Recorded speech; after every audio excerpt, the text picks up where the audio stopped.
Crime statistics show that 70% of women who fight back their attackers are able to prevent a rape from occurring. To this end, Cox and the Oxygen Network recently teamed up to help women learn how to fight like a girl at a recent free self-defense class at the House and County YMCA.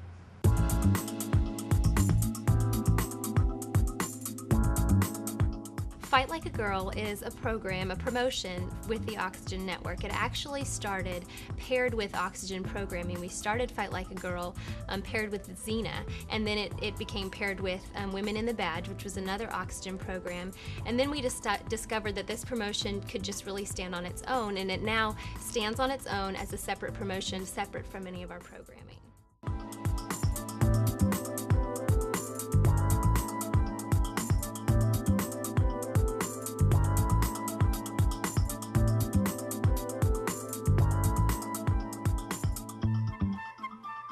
We have done Fight Like a Girl across the country in all Cox markets almost. And so we've been doing Fight Like a Girl for over 6 years with the Oxygen Network. I can't even imagine how many times we've done it. I can't give you an exact number, but we've done it hundreds of times, and it always continues to grow every time we do it.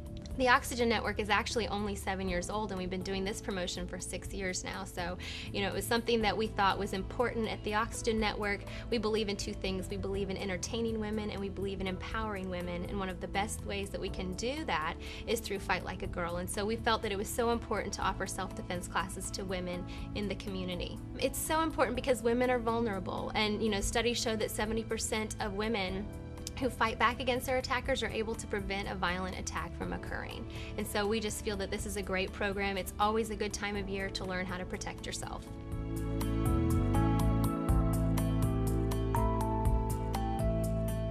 I'm a member of the American Kenpo Karate Organization. It's an organization founded by my instructor, Wade Wilborn. Our focus is on martial art called Kenpo Karate. Kenpo, roughly translated from Chinese, means fist law or law of the fist. Unlike some other martial arts, our primary focus is on self-defense and not as much on the sport aspect.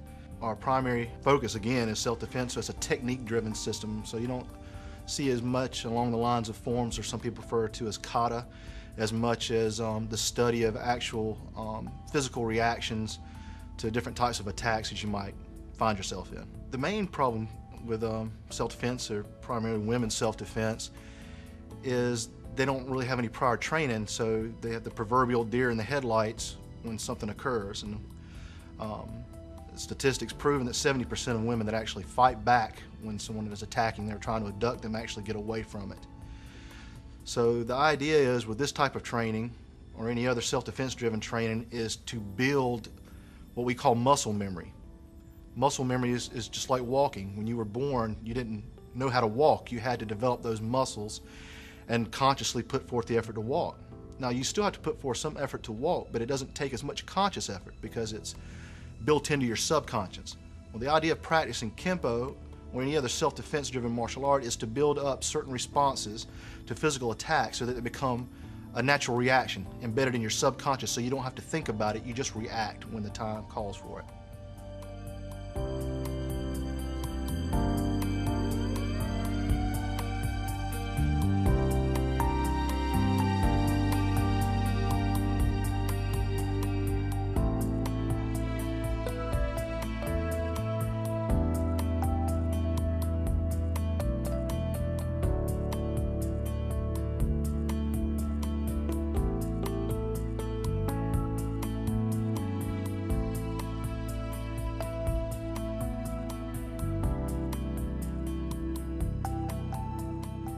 Today we'll be we'll basically be treating this class as we would any beginner's class.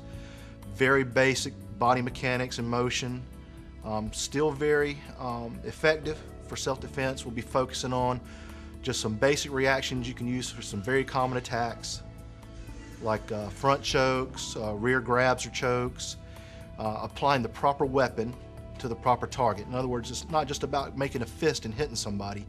If you want to be truly effective, you really know where to hit them. So we'll be focusing a lot on that today. Some of the things that people are surprised about when they see the demonstration and through questions that they ask of us is that it doesn't require hardly any upper body strength. Most of it's based on inertia, other scientific factors such as just gravitational pull, things of that nature.